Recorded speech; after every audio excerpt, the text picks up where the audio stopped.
So let me tell you a quick story. Imagine an Athenian household in 500 BC. The men are gathered at the symposium, reclining in their couches, sipping diluted wine, discussing poetry and politics. The wine isn't just a beverage, it's the glue of the gathering. Every pour, every toast, every libation serves a communicative purpose, an expression of who belongs, what matters, and what is sacred. Welcome to a special series on the Italian Wine Podcast. In this series, Italian wine ambassador Ryan Robinson reads and reflects on the art of wine storytelling, the latest book by renowned scholar Professor Attilio Scienza. From the myths of ancient Greece to the language of modern wine communication, the book explores how storytelling shapes our understanding of wine, and why these stories matter more now than ever. Let's begin the journey.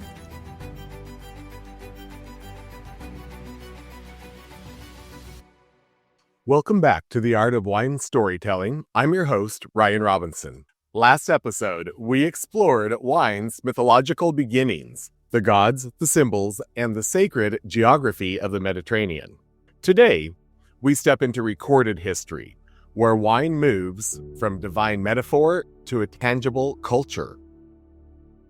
We'll follow the Greeks, Etruscans, and Romans as they integrate wine into their economic systems, political discourse, and domestic life. These aren't just historical facts. They're the roots of how wine still operates today, from appellation control to wine education, from social rituals to commercial branding. Today we explore chapters 4 through 6 in The Art of Wine Storytelling, where Professor Attilio Scienza outlines how wine became a social instrument, a symbol of refinement, and a tool of communication across civilizations. So let's read those chapters together.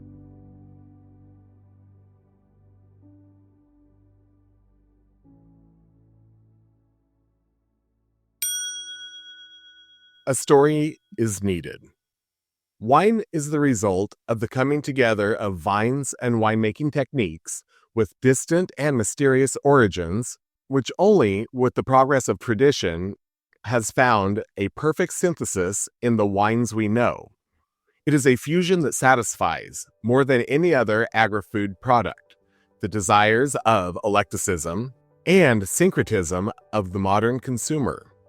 Eclectic is the one who moves with ease, combining different styles. Syncretic because he manages to blend them harmoniously, creating a seductive synthesis. Today, it is increasingly difficult to discern the influence of aesthetic taste, the connection with the sensitive properties of a wine or food, from the relevance of the aesthetic taste, the ability to discern beauty or perfection. For wine, it becomes essential to identify and isolate the different from the undifferentiated. And this can be a very gratifying process for a wine lover, capable of producing a sort of euphoria in a context that is prevalently dysphoric, which tends to flatten, homogulate. This directs the taste of each of us towards the demand for a growing variety of types of wine, which are often distinguishable only by the labels. In the past, good taste played an important part. The exercise and application of those rules that characterize the homogeny of one social group over others, the bourgeoisie of the late 1700s, for example, or the adoption of a single thought of some tasters capable of cataloging wines according to easy-to-find sensory profiles, Bordeaux wines, for example. The recent history of wine consumption shows us a growing series of anomalies that have had the effect of including or excluding certain types of wine or even entire territories in the restricted circles of power of a few brands. Globalization, of which everyone now perceives not only the semantic meaning of the word, but above all its impact, influences not only events on a global scale, but also in our daily life, including our relationship with wine.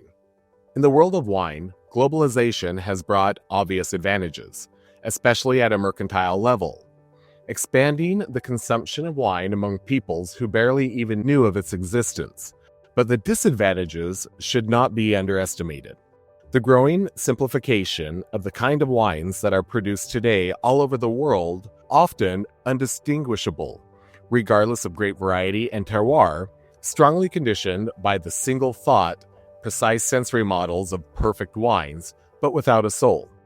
The reaction of such wines has manifested itself in alternative forms of winemaking and viticulture, such as the return to native vines, vinification in amphora, and biodynamic viticulture. But the fate of many wines produced from native vines, which are characterized by their original sensory profiles, differ too much from the descriptive models adopted by those who decide the ratings in the guides. The question remains, however, of undoubted importance for those who are involved in the marketing of wine, where the problem arises for those who produce it or communicate it to highlight the most important characteristics. Sometimes the consumer perceives and is attracted more by the linguistic subtleties with which the wine is described by experts who are often not influential enough to convince consumers. It is the places of production, the territories, and the welcoming cellars that are increasingly able to give the evocative impact of the product to the imagination of the winemaker. But it is an elitist occupation reserved for a few. The fate of wine, whether you like it or not, is in the hands of big retailers who are operating a substantial overinvestment in wine, represented by a good price, as a wide range of products as possible, and the evocative setting of the Enoteca.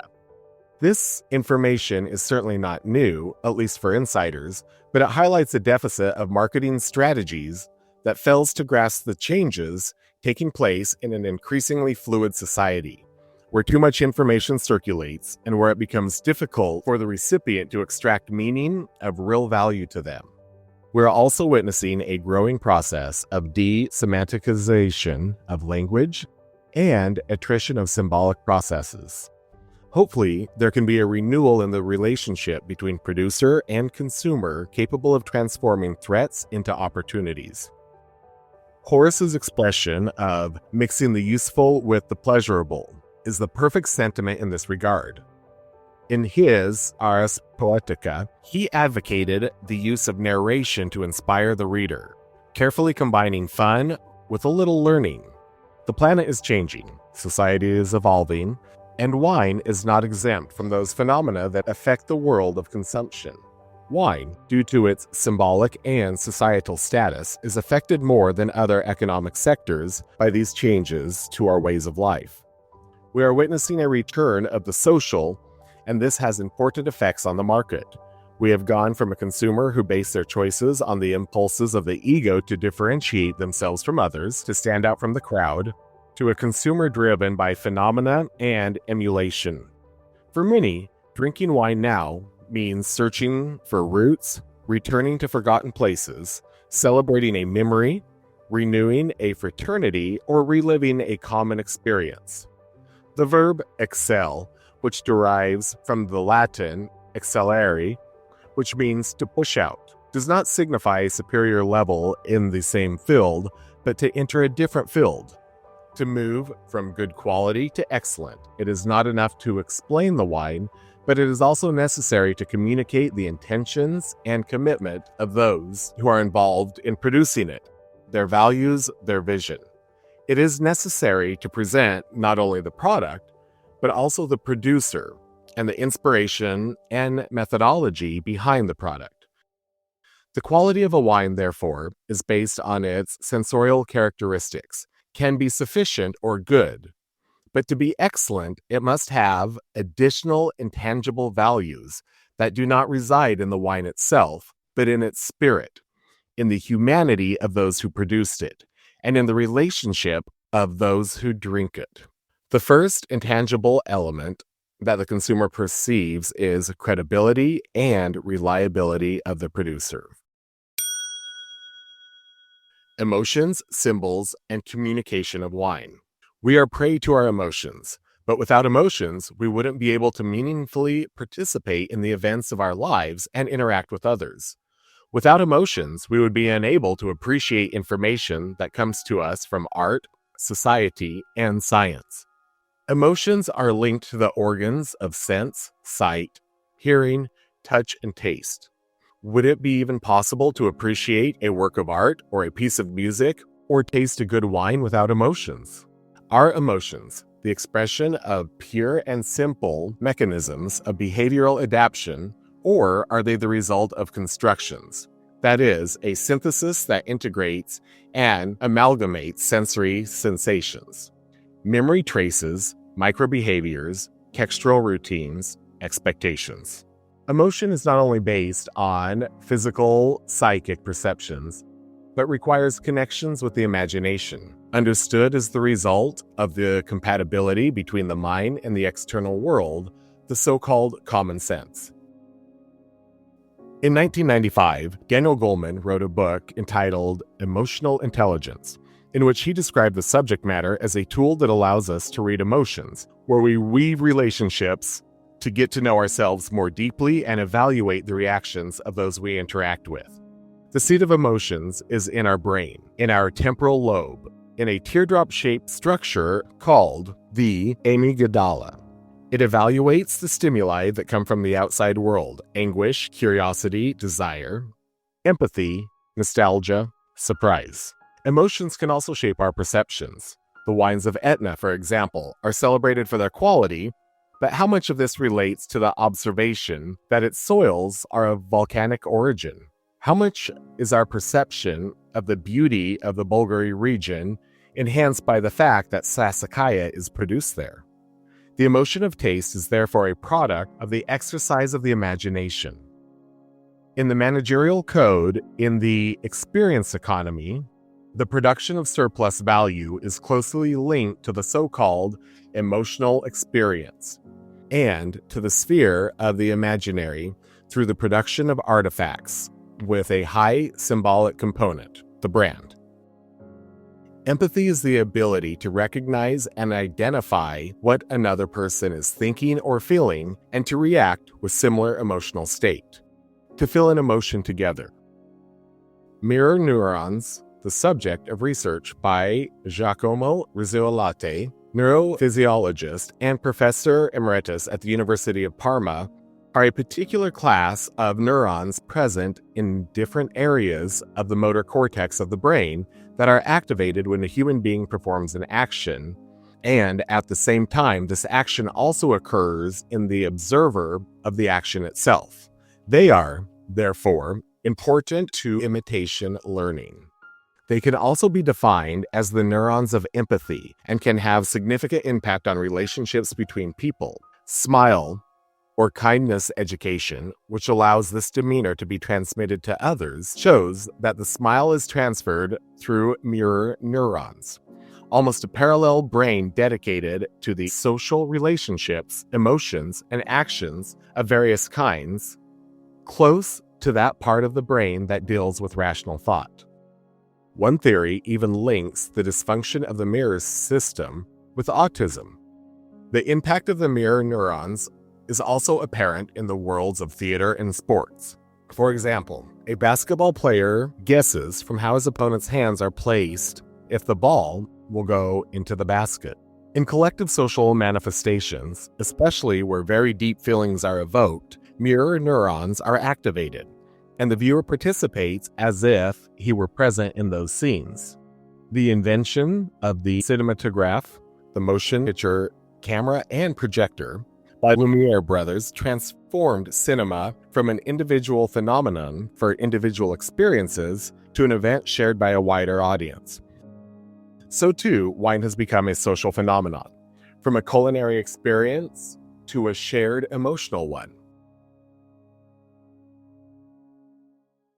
Consumer psychology has demonstrated the importance of the public as an imaginary element in the mind of the wine producer, an audience that can also be made up of a single person, who lets himself be carried away by the suggestions, the sensory stimuli of the wine. So, what is the contribution of mirror neurons in creating the climate of empathy between those present in a tasting and, therefore, ultimately in the positive perception of the sensory characteristics of a wine? In the collective behaviors of a modern tasting, we can see the ancient symbolic ritual contained in the Greek symposium and in the Christian Mass, and which can be defined as a principle of incorporation. Today's consumer unconsciously poses two important and substantially new problems, that relating to the destruction of food or wine in its material form, and that of transmutation in the tissues of the body. Two aspects inherent in the act of nourishment are resolved in the classical world through Dionysian rites. The god who dies twice, the crushing of the grapes, the rebirth due to the fermentation in the act of drinking, and in the Christian mysticism with the death and resurrection of Christ. The attempt, therefore, after the Cartesian separation from the spirit from the body to reunite them by identifying the outside of the body, the food, with the inside, the vital force that identifies the spirit that reunites it with the earth.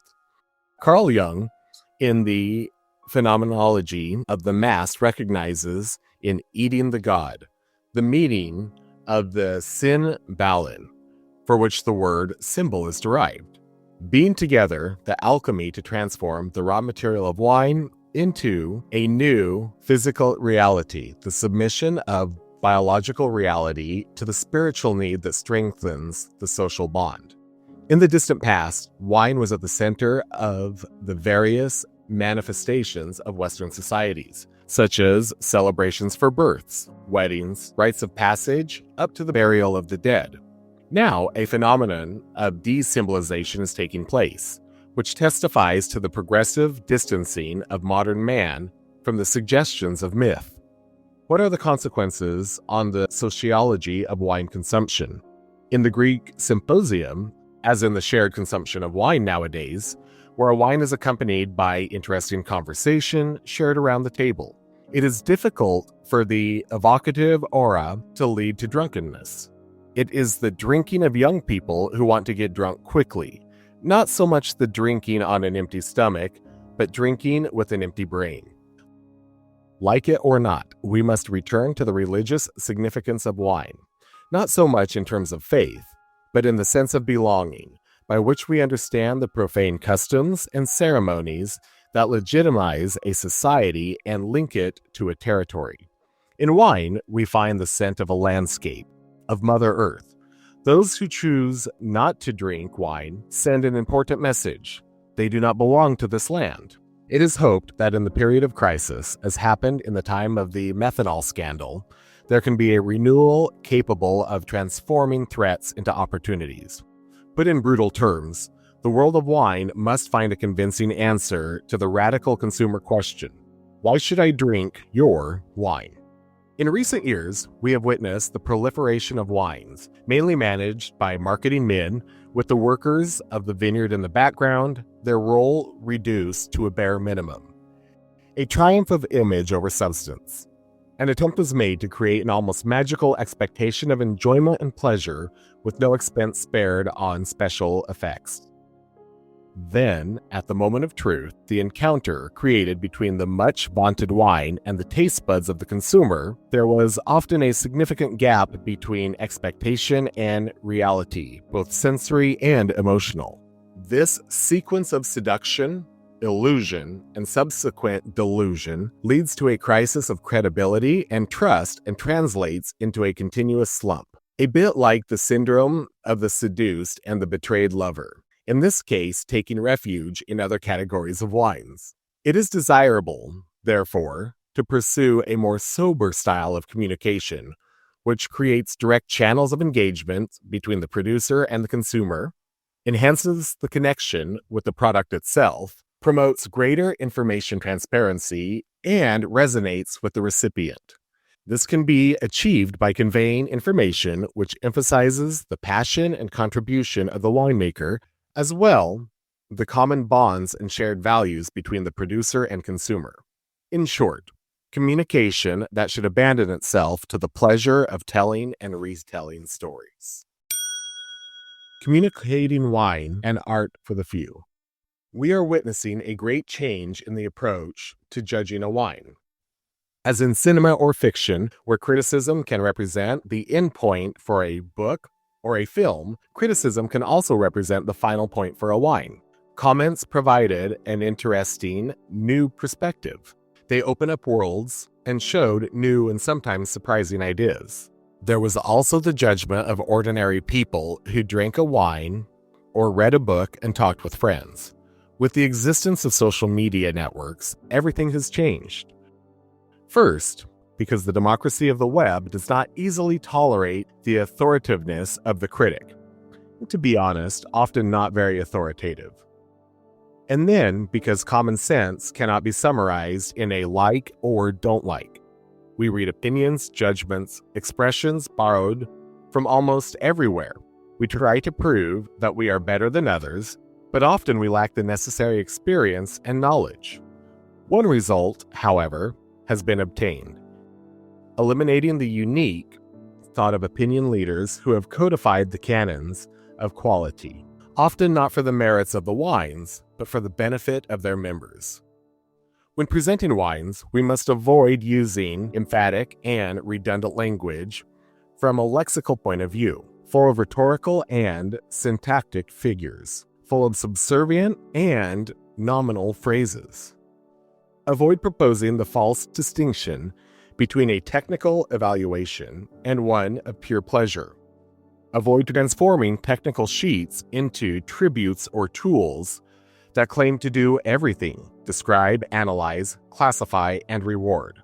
Stories are fueled by emotion. Our lives are lived on emotions. The most engaging stories are those that enhance vulnerability by making us identify with the protagonist, that arouse a more intense emotional response. A story captures our attention, drags us into its world, into a reality that has replaced our own. For Aristotle, when a story is created, consisting of a beginning, a middle, and an end, it develops into a structure of the plot. The plot is what is visible and what conquers us. But it is not so. What makes the plot so compelling is the internal effect in the mind of the protagonist that forces him to assume a new awareness, thanks to which he will be able to overcome the obstacle that prevented him from solving the problem. For Nietzsche, there are no facts, only interpretations. Communication specialists have discovered that the human brain is capable of synthesizing information at a multisensory level when it is presented in a narrative form. Storytelling is a tool for capturing attention by means of history and narrative tension, but language must develop through the discourse of truth, which requires the fulfillment of certain conditions that Michael Foucault, 2016, illustrated in his seminar on parrhesia, speaking frankly, speaking truthfully, telling the truth, referring to the loss of democracy in Athens in the 4th-5th centuries BC. Foucault's rectangle is a concept that allows us to ideally synchronize the formal conditions, fair competitions, de facto, the power of the monopoles, truth, reasonable logos, and moral, the courage of struggle. The theme is very current for the relationships that are established between social media and all kinds of propaganda, not just political. From tools of freedom and liberation of information, sometimes also through AI, social media seems to have transformed into a disturbing tool of disinformation and mass manipulation through the now uncontrollable spread of fake news.